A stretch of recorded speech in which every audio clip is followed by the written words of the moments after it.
ఊరు మారింది, ప్రోగ్రాం పేరు మారింది. అంతే తేడా. జగన్ వచ్చారు, జనం వచ్చారు. ఎక్కడా మార్పు లేదు. జన హోరుతో ఈసారి తూర్పుగోదావరి జిల్లా దేవరాపల్లి హోరెత్తిపోయింది. మారుమ్రోగిపోయింది. సమస్య మారింది. జగన్మోహన్ రెడ్డి స్పందించడం తర్వాత జనాల్లో కదలిక మాత్రం ఏ తీరున కూడా మారలేదు. కొద్ది రోజుల క్రితమే పక్కనే ఉన్న పశ్చిమ గోదావరి జిల్లాలో ఆక్వా రైతుల సమస్యల మీద వెళ్ళినప్పుడు భీమవరంలో జనం భారీగా తరలి వచ్చినటువంటి తీరు మనం చూసాం. ఆ తర్వాత శ్రీకాకుళంలో తన పార్టీ నాయకుడి పరామర్శ కోసం జగన్మోహన్ రెడ్డి వెళ్ళినప్పుడు వైజాగ్ ఎయిర్పోర్ట్ నుంచి బారులు తీరిన జన సందోహం కనిపించింది. ఇప్పుడు తూర్పుగోదావరి జిల్లాలో ఇలా ప్రాంతాలు మారుతున్నాయే కానీ పబ్లిక్ తరలి వస్తున్న తీరెక్కడ ఏ మాత్రం మార్పు రావట్లేదు. పైగా రాను రాను ఇది మరింత పెరుగుతోంది. జనసంఖ్య భారీగా కనిపిస్తోంది. గోదావరి జిల్లాలో ఇప్పుడు ఖరీఫ్ పంటకాలం. అనేక మంది వ్యక్తిగతంగా సాగు పనుల్లో ఇతర పనుల్లో బిజీగా ఉంటారు. ఇలాంటి సమయాల్లో కూడా జనం అంత పెద్ద సంఖ్యలో దేవరాపల్లికి తరలి రావడం అంటే అధికార పక్ష నేతలు భావిస్తున్నట్టు అదేదో తరలిస్తేనో లేకుంటే భారీ మొత్తంలో మందు పోయించి ఇతర భారీగా అన్ని రకాల సదుపాయాలు కల్పిస్తేనో వచ్చిన జనం అయితే కాదు. వైఎస్ఆర్సీపీ నేతలు కొంత ప్రయత్నం చేసి ఉండొచ్చు, కానీ పబ్లిక్లో స్పందన ఎలా ఉంది అనే దానికి ఇవన్నీ కొలబద్దగా కనిపిస్తాయి. ఇలా జనాలు రావడం ఒక నిదర్శనంగా చూడాల్సి ఉంటుంది. ప్రజల్లో ప్రభుత్వం పట్ల పెరుగుతున్నటువంటి వ్యతిరేకత విపక్షానికి ఆదరణగా మారుతున్నటువంటి అసలు అంశాన్ని చాటుతోంది. దేవరాపల్లి లాంటి ప్రాంతంలో గోపాలపురంలో చాలా కాలంగా వైఎస్ఆర్సీపీ తీవ్రంగా సతమతమవుతోంది. అక్కడ మాజీ హోంమంత్రి తానేటి వనిత ఇన్ఛార్జిగా ఉన్నారు. కానీ దూకుడు లేకపోవడంతో తెలుగుదేశం పార్టీకి డోకా ఉండదు అనే మాట కొంతకాలంగా వినిపిస్తుంది. ఇటీవల మనం నిర్వహించిన సర్వేలో కూడా మరోసారి ఆ నియోజకవర్గంలో టీడీపీ తిరుగులేని స్థితిలో ఉంది అనేటువంటి లెక్కలైతే తేలాయి. అక్కడ ప్రజల మనోగతం ఆ దిశలో కనిపించింది. కానీ అలాంటి నియోజకవర్గంలో కొన్ని నెలల తర్వాత ఇప్పుడు ఈ తీరున జనసందోహం తరలి వచ్చినటువంటి వైనం చూస్తుంటే ప్రజల మూడ్ ఎలా మారుతుందో అనే దానికి సంకేతంగా మనం భావించాలి.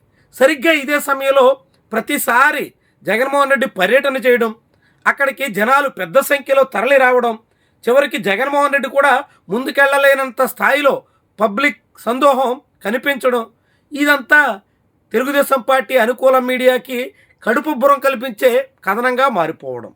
జగన్ పర్యటనలో అరాచకం సృష్టించారని, జగన్ పర్యటనలో అభిమానులు వీరంగం చేశారని, జగన్ పర్యటనలో అది జరిగింది ఇది జరిగిందని, అలా ఒక అసలు జనం పర్యటన జగన్మోహన్ రెడ్డి ఎందుకు ఏ అంశాల గురించి ఈ టూర్ చేశారు అన్న విషయాన్ని పక్కన పెట్టి పూర్తిగా దానికి వ్యతిరేకంగా దాని మీద నెగిటివ్ ప్రచారం చేయడం అన్నది ఒక ఆనవాయితీగా ఆ సెక్షన్ మీడియా మార్చేసుకుంది.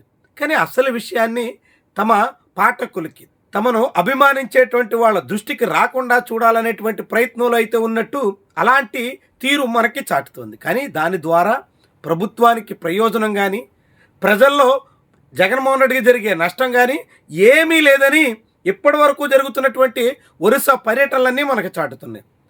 పొదిల్లో, బంగారుపాళ్యంలో అలాంటి చోట్ల గత ఏడాది పర్యటనకు వెళ్ళినప్పుడు రోహింగ్యాలు వచ్చారు, ఇంకెవరో బంగ్లాదేశీలు వచ్చారు అంటూ కూడా టీడీపీ మీడియా నోరు పారేసుకున్న చరిత్ర ఉంది. అలాంటి అనేక రకాల కువిమర్శలకు దిగిన, చాలా సంకుచితమైనటువంటి మనస్తత్వం చాటుకున్న జనాల్లో మాత్రం వాటి ప్రభావం ఉండదని, పబ్లిక్లో స్పందన ఏ కోసానా తగ్గదని, జగన్మోహన్ రెడ్డి పర్యటనలకు జనాదరణ చాలా తీవ్ర స్థాయిలో ఉంటుందని చాలా స్పష్టంగా పదే పదే చాటుతున్నటువంటి వైను మనం గమనించవచ్చు.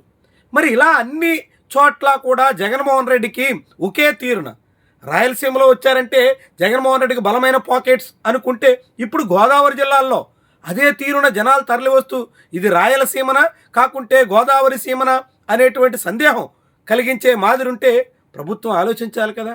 ప్రభుత్వం ఇలా జనాలు ఎందుకు కదులుతున్నారు అన్నది గుర్తించాలి కదా. ఇలా ప్రజలు కదులుతుంటే ప్రభుత్వం ఎంతగా తన పరువు కోల్పోతుందో అన్నది తెలుసుకోవాలి కదా. ప్రభుత్వం పరువు కోల్పోయిన తర్వాత అధికార యంత్రాంగం కానీ ఇతర నేతలు కానీ ప్రభుత్వ పెద్దల్ని ఖాతరు చేయరు అన్నది తెలుసుకోవాలి కదా. మరి ఇదేదీ లేకుండా జగన్మోహన్ రెడ్డి పర్యటనకి వెళ్ళడం, జనాలు రావడం, అదేదో లైట్ తీసుకోండి అన్నట్టుగా సాగిపోతే అధికార పక్షానికి అవస్థలు ఎందుకు పెరగకమాను? ఐపీఎస్లు కుట్ర పన్నుతున్నారు, ఐఏఎస్లు కుట్ర పన్నుతున్నారు అని రోజు సొంత మీడియాలో వార్తలు రాసుకుని సంతృప్తి పడితే ఏం ప్రయోజనం? అలా కుట్రలు పన్నే పరిస్థితి వచ్చిందంటే, ప్రభుత్వ పెద్దల్ని ఏ మాత్రం లెక్క చేయనటువంటి తనం పెరిగిపోతుందంటే దానికి కారణం పబ్లిక్లో ప్రభుత్వం మీద పెరుగుతున్న వ్యతిరేకతే అన్నది గుర్తించకపోతే ఇక ఎలా బాగుపడతారు? ఇలాంటి అనేక ప్రశ్నలకైతే తెలుగుదేశం పార్టీ, ఆ పార్టీ అనుకూల మీడియా ధోరణి రేకెత్తిస్తుంది.